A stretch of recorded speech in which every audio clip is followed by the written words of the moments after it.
السلام علیکم ناظرین علامہ کا ایک بہت ہی مشہور زمانہ شعر ہے کہ خودی کو کر بلند اتنا کہ ہر تقدیر سے پہلے خدا بندے سے خود پوچھے بتا تیری رضا کیا ہے۔ اس میں لفظ جو خودی ہے، اس خودی کا مطلب کیا ہے، تو بہت ہی آسان الفاظ میں اس پہ بحث کروں گا کہ جو لفظ خودی ہے، خودی سے مراد اپنے آپ کو پہچاننا ہے، اپنی شناسائی حاصل کرنی ہے، اپنی معرفت حاصل کرنی ہے، عرفان ذات حاصل کرنا ہے، تعین ذات اس سے مراد ہے، یعنی اپنے آپ کو پہچاننا یہ خودی ہے۔ اور اپنے آپ کو پہچاننے سے فائدہ کیا ہوگا؟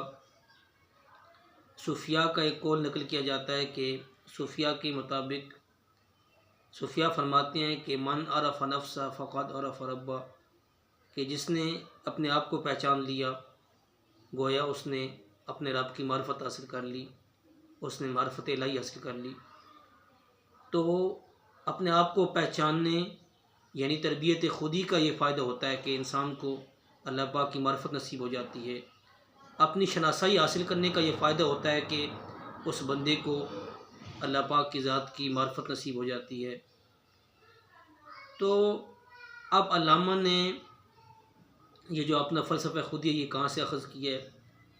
ایک مار اقبالیات میں ایک بہت ہی معتبر نام ہے پروفیسر یوسف سلیم چشتی، وہ اپنی کتاب شرح اسرار خودی میں لکھتے ہیں کہ میں نے علامہ سے پوچھا کہ حضرت آپ یہ بتائیں کہ آپ نے اپنا یہ فلسفہ خودی ہے یہ کہاں سے اخذ کیا ہے؟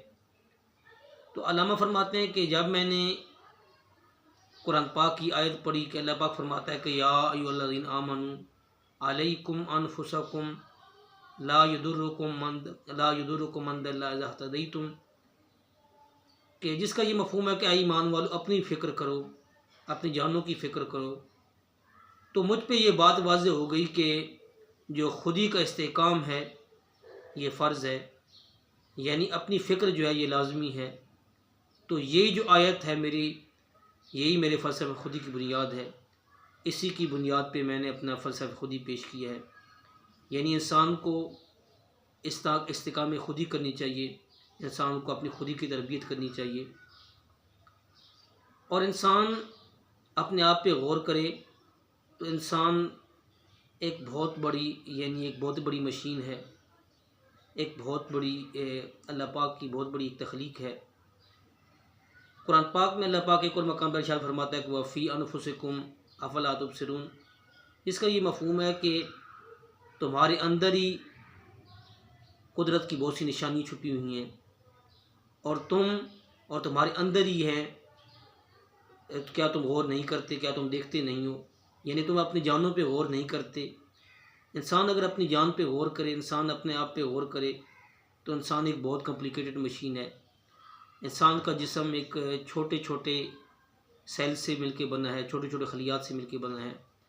وہ خلیات ملتے ہیں پھر ٹیشوز بنتے ہیں، ٹیشوز پھر آرگن بناتے ہیں، پھر آرگن سسٹم ہوتا ہے، اور اس طرح پھر انسان بنتا ہے مختلف سسٹم سے مل کے۔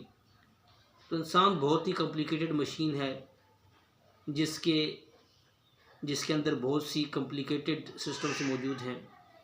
تو انسان اپنے آپ پہ غور کر کے ہی اللہ پاک کی معرفت حاصل کر سکتا ہے۔ تو علامہ نے جو اپنا فلسفہ خودی اخذ کیا ہے یہ بنیادی طور پہ قرآن سے اخذ کیا ہے۔